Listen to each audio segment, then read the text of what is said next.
বর্তমান যে গণতান্ত্রিক পদ্ধতি, এই গণতান্ত্রিক পদ্ধতি ইসলাম সম্মত নয়।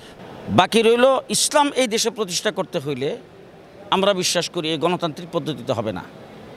ইসলাম প্রতিষ্ঠার হয়তো রাস্তাটা খুলতে পারে, কিন্তু পরিপূর্ণ ইসলাম প্রতিষ্ঠা করতে হলে এটাকে ইসলামী খেলাফত প্রতিষ্ঠা করতে হবে। বাকি বর্তমান যে গণতান্ত্রিক পদ্ধতি, সেই গণতান্ত্রিক পদ্ধতি মানে আমরাও নির্বাচন করি, আমরাও গণতান্ত্রিক পদ্ধতিতে কাজ করি। তার কারণ হলো মন্দের ভালো। আমাদেরকে দেশটা ঠিক রাখতে হলে, স্বাধীনতা ঠিক রাখতে হলে, আমরা ইসলাম নিয়ে, মসজিদ মাদ্রাসা নিয়ে আমরা আমাদের স্বকীয়তা নিয়ে ঠিক থাকতে হলে এটা হলো আমাদের একটা পন্থা, একটা কৌশল। সেই কৌশল নিয়ে আমরা আছি। চেতনার ভিত্তিতেই গণ অভ্যুত্থান হয়েছে। চেতনা যদি না থাকতো কোনো অভ্যুত্থান হইতো না। এখন আমাদের চেষ্টা করতে হবে এই চেতনার মধ্যে যেন কোনো ফাটল না ধরে। গণ অভ্যুত্থান যখন গত 1 বছর আগে যখন হইল, তখন দেশ জাতির মধ্যে যে একটা চেতনা ছিল, যে একটা ঐক্য ছিল, সে ঐক্যটা যত দৃঢ় হবে, ঐক্যটাকে যতদিন আমরা ধরে রাখতে পারবো, আমরা দেশ গড়তে পারবো, দেশের ভবিষ্যৎ ভালো হবে, আমরা আমাদের চেতনা নিয়ে সামনে অগ্রসর হতে পারবো। ঐক্যের মধ্যে যদি ফাটল ধরে, তাইলে আবার ফেসিবাদ ওই ফাটলের মধ্যখান দিয়ে এসে আমাদের মধ্যে ইন করবে। এটা যেন না হয়, এই জন্য আমাদের সচেতন থাকতে হবে। এখানে আমরা 2টা কথা বলেছেন।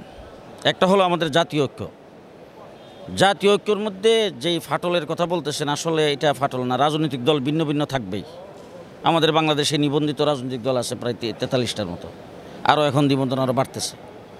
একাধিক রাজনৈতিক দল, ভিন্ন ভিন্ন রাজনৈতিক দল হয়, ভিন্ন ভিন্ন মত থাকবে, কিন্তু সমস্ত রাজনৈতিক দলগুলি মিলে আমাদেরকে একটা জায়গায় একত্রিত হতে হবে।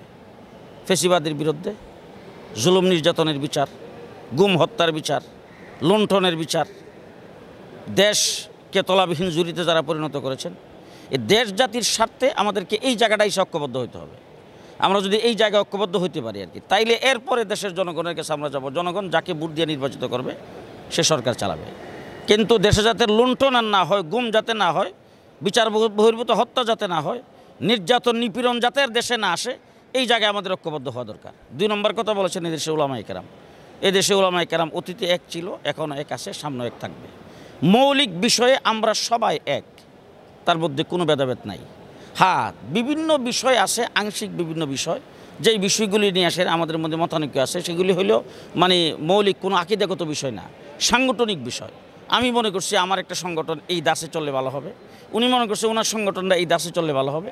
সাংগঠনিক বিভিন্ন বিভাজন আছে, বিভিন্ন বিরোধ আছে, কিন্তু উলামায়ে কেরাম মৌলিক বিষয়ে ঈমান আকীদার প্রশ্নে সবাই একমত ছিল, এখনও আছে, সামনেও থাকবে।